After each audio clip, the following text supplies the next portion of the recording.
Welcome to Monday, welcome to Countdown Day, and today, as voted on by fans, we're going to look at the top 10 Transformers that were released as exclusives, but never ever should have been exclusives. They should have just been mainline offerings for the whole world to get wherever they like at their retailer or e-tailer of choice.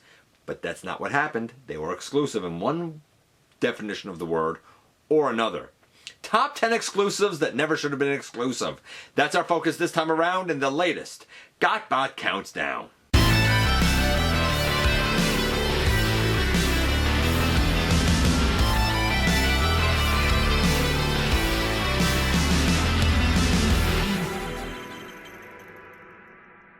Hey one, hey all, welcome back to the channel. I'm your host, your most humble of hosts, Dennis Moulton, aka GotBot. As always, please like, comment, share, of course. Subscribe, and while you're at it, light them up, baby. Hit that notification bell, please. Helps me out a ton, let you know when content of all sorts goes up here on the channel. Check out Machinery of Man, The Everything Factor, all the groups that I'm either a mod or an admin for, as well as all of my social media links. All of that is in the description down below. Also in the description down below, and if you're in a position to help the channel to grow, you can use the donate link, you can check us out on Patreon, you can see what we have to offer to you through Spring, or of course you can hit the join button at any given time and become a channel member. So, first things first, this is Easter Monday, so anybody who is celebrating Easter, I hope you had a wonderful Easter weekend, however you celebrated. Second point. A number of votes were disqualified here. I was not able to note it on Facebook because I was banned until Sunday from using groups. People who said all exclusives, no, none of that counted. People who gave me a list of 3 or 4, that didn't count. Some dude gave me a list of about 15. No, that didn't count. I don't understand why people can't read the word one in all capital letters. It's very clear and it's there. Thankfully, a number of people did point out that, hey, if you don't specify, GotBot's not going to count it because they understand how to vote. I literally can't make it any clearer than to have it there in front of your eyes. Please, before you vote, read the question, one person, one vote. This takes up a lot of my time, man. A lot of my time, and I love doing it. But please, I need your cooperation to try and make it a bit easy on me and my family as well. So, that out of the way, we have a few honorable mentions. These ones got votes. They did not make the list. They all had the same number of votes, and they include Greenlight, Siege Greenlight. They include the Netflix version of the War for Cybertron Bumblebee, not the new retro one, the original kind of darker yellow and black, the Netflix one. HasLab Unicron. Should have just released it. Didn't need to be a HasLab. I agree. It's a really big Titan. You could have just sold it for a bigger Titan price. Didn't need to be no $600. HasLab Lyokaiser. A lot of people saying, hey man, you should have just released it like the other Titans. Or not the other Titans, the other combiners. I mean, maybe. I don't know if that would really work for Lyokaiser because he's a bit different, much like Devastator is a bit different, not being that traditional, like, Scramble City kind of model, right? So, maybe. I don't know. I mean, they tried doing Lyokaiser as a mainline combiner before and people didn't like it. And Power of the Primes Blastoff, the Shuttle Blastoff, was also an exclusive to Amazon, and it was pre-order sold out real quick. I was lucky. I got it from my Bruticus, but I understand the difficulty of getting it. So Greenlight, the Netflix Bumblebee, HasLab Unicron, HasLab Lyokaiser, and Power of the Prime Shuttle Blastoff. They were the honorable mentions. They were ones that should never have been exclusive. They should have just been released, and they weren't. But they didn't make the list. Who did? What did? You know what we're going to do. We're going to kick things off as we always do with number 10. First. Kicking us off at number 10 is an exclusive that I don't have a pre-order for, but it's this. That's right, it is the, I guess, Studio Series. Now they're calling it More Than Meets the Eye because we already had an 86 Perceptor, right? So this is like Transformers More Than Meets the Eye Perceptor pack. It's priced as a Voyager, and it gives us kind of a redo of Perceptor with, I think, a slightly different chest. It gives us a redo of Ratbat, who we previously also got in a Siege 2 pack. But the big deal here is Ramhorn specifically. That's why I put Ramhorn in brackets, because though people voted for this release, they specifically voted for Ramhorn, saying, hey, just like with Steeljaw, he should have been released as a regular core class, along with the other speaker to put on Blaster's hand. That's what a lot of people expected. That's what I expected. Putting it in this pack is a bit of a kick in the face to a lot of fans. At least that's how they feel. That's how the voters went. And they say that the Studio Series 86 more than meets the eye Ramhorn. And in fact, that whole trio as an exclusive just doesn't work. And it takes the number 10 slot. Coming in at number 9, we go to Beast Wars, or at least the updated Beast Wars via Kingdom, and Terrorsaur.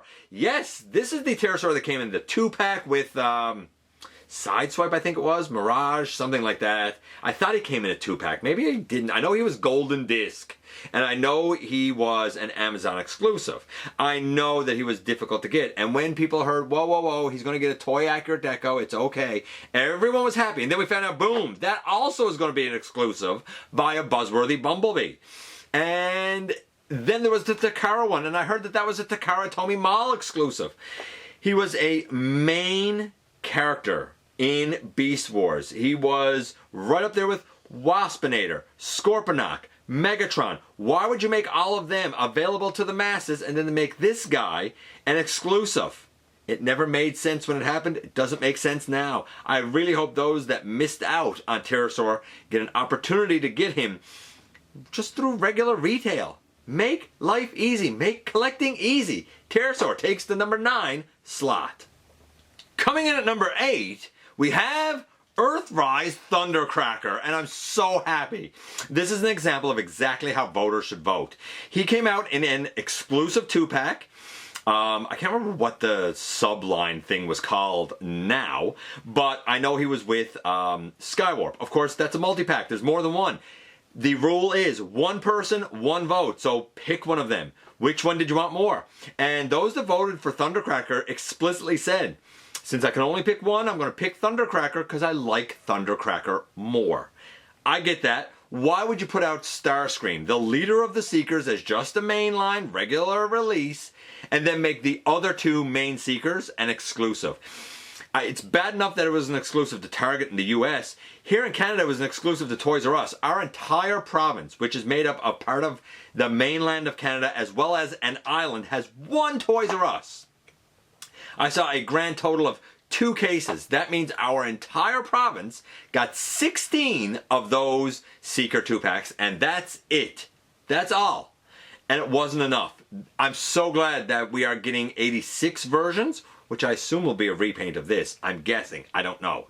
But for those that missed out on Thundercracker before, I hope that you get them in the as an 86 release. And if you missed out on them before, and you really want to go back and get him with this deco, this color, this, silver and everything else, I hope that you're able to hunt them down for a reasonable price. Never ever should have been an exclusive. Earthrise Thundercracker takes the number 8 slot.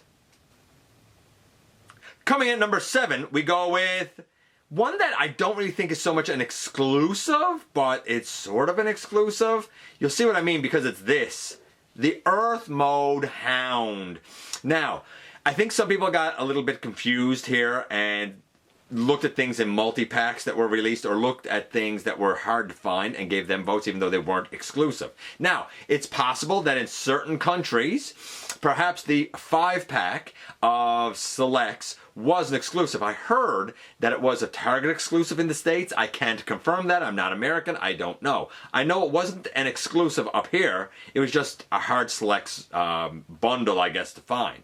The fact of the matter is that the other 4 were all reuses, and this one, this Hound, should have just been a normal mainline release, and he wasn't. Whether you see that as just a multi-pack release or whether you actually interpret that as being exclusive because he was exclusive to a multi-pack, and maybe you live in a country where that multi-pack was an exclusive product. It's a bit of a wishy-washy one here. Even I gotta say, the whole way that that Hound was released really calls for him to be a mainline release. And that's why he takes the number 7 slot. Man, we've had some great ones on the list already. And you know what? The character at number 6 is no less fantastic. It is Earthrise Prowl. Now I know we got the Dead Prowl version, but again, even that was an exclusive because that was a Buzzworthy Bumblebee exclusive. This came with Earthrise Ironhide as, again, another Amazon exclusive that a lot of people didn't get. I'm seeing a trend here with these Amazon exclusives.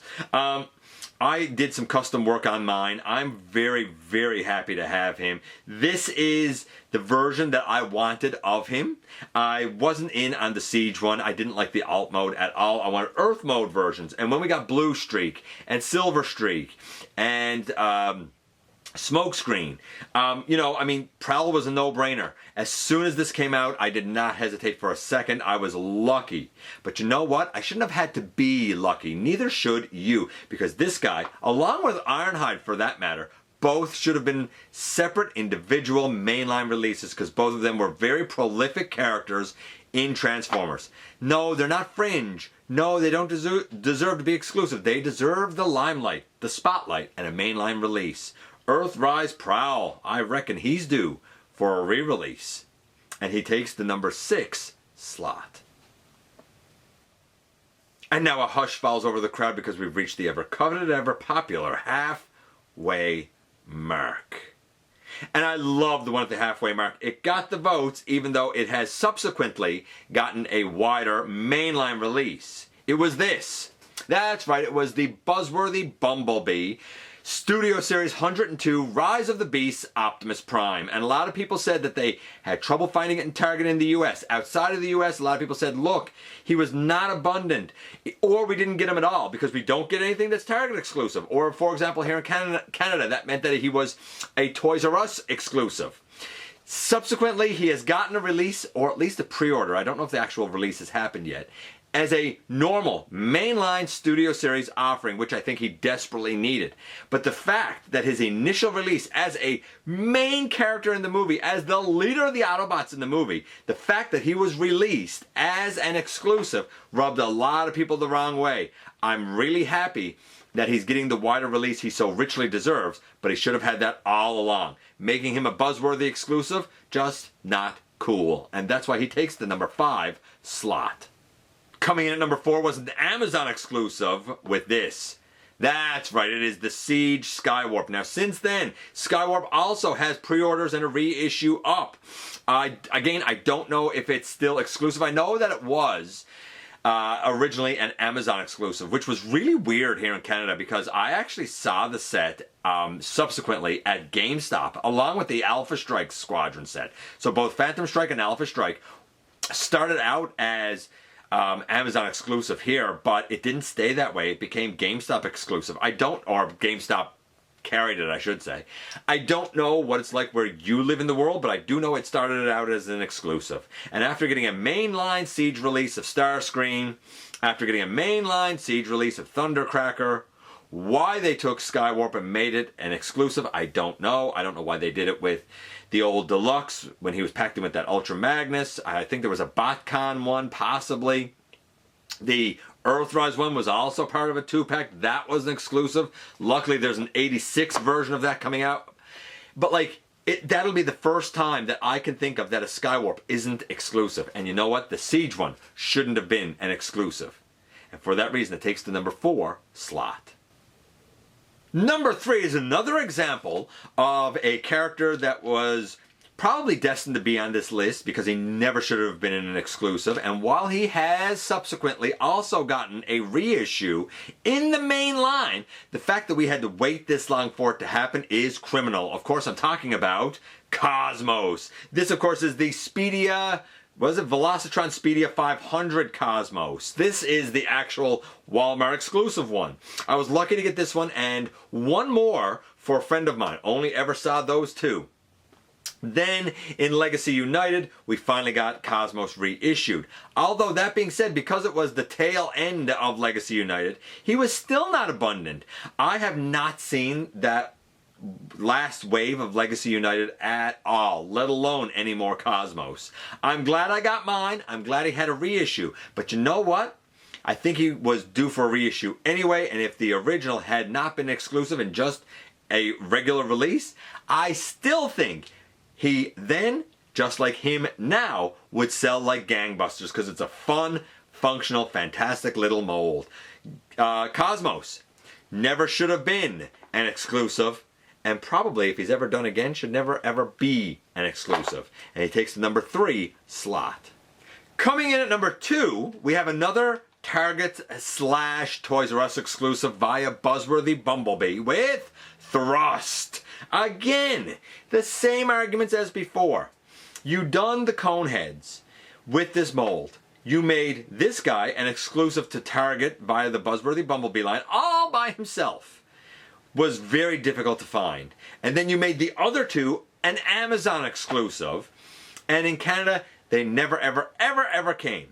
You have subsequently released both the Ramjet and the Dirge as mainline releases in Legacy United. Lo, these 5 or 6 years later. And this guy still hasn't gotten a reissue. I'm noticing a trend. A lot of Amazon exclusives people miss out on. A lot of Target exclusives people miss out on. Maybe the lesson here is stop doing exclusives and just release the product for loyal fans to buy. Those that now have Ramjet, those that now have Dirge must be chomping at the bit to finally get a Thrust. Reissue gotta happen. Never should have been exclusive to begin with, and he takes the number 2 slot. And now here we are at the very tippy top, number 1. And number 1 is again another Buzzworthy Bumblebee exclusive to Target or Toys R Us.